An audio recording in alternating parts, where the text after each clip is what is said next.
রাশিয়ার মূল ভূখণ্ডের প্রায় ১,২০০ কিলোমিটার গভীরে নজিরবিহীন ড্রোন হামলা চালিয়েছে ইউক্রেন। এবারের লক্ষ্যবস্তু ছিল ওরেলবুর্গের বিশ্বের অন্যতম বৃহত্তম প্রাকৃতিক গ্যাস প্রক্রিয়াকরণ ও হিলিয়াম প্ল্যান্ট। ইউক্রেনীয় জেনারেল স্টাফের দাবি, রকেট ইঞ্জিন ও গোলাবারুদ তৈরির প্রধান কাঁচামাল উৎপাদনকারী এই প্ল্যান্ট এবং দুটি প্রধান স্যাটেলাইট যোগাযোগ কেন্দ্রে সফলভাবে আঘাত এনেছে তাদের ড্রোন।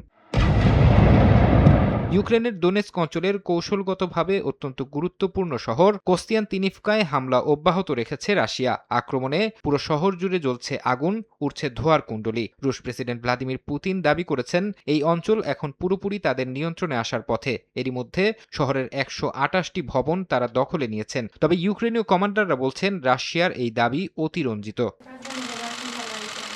এদিকে রণক্ষেত্রের বাইরে কূটনৈতিক টেবিলে ওয়াশিংটনের ওপর চরম অসন্তোষ প্রকাশ করেছে মস্কো। রাশিয়ার দাবি, গত আগস্টে আলাস্কা সম্মেলনে মার্কিন প্রেসিডেন্ট ডোনাল্ড ট্রাম্প ও ভ্লাদিমির পুতিনের মধ্যে যে বোঝাপড়া হয়েছিল তা বাস্তবায়ন করতে ব্যর্থ হয়েছে যুক্তরাষ্ট্র। ক্রেমলিনের নীতি নির্ধারকদের ধারণা, ইউক্রেনকে নতুন করে অস্ত্রসজ্জিত করতেই ট্রাম্প প্রশাসন আলাস্কা চুক্তির নামে মূলত সময় ক্ষেপণের কৌশল নিয়েছিল।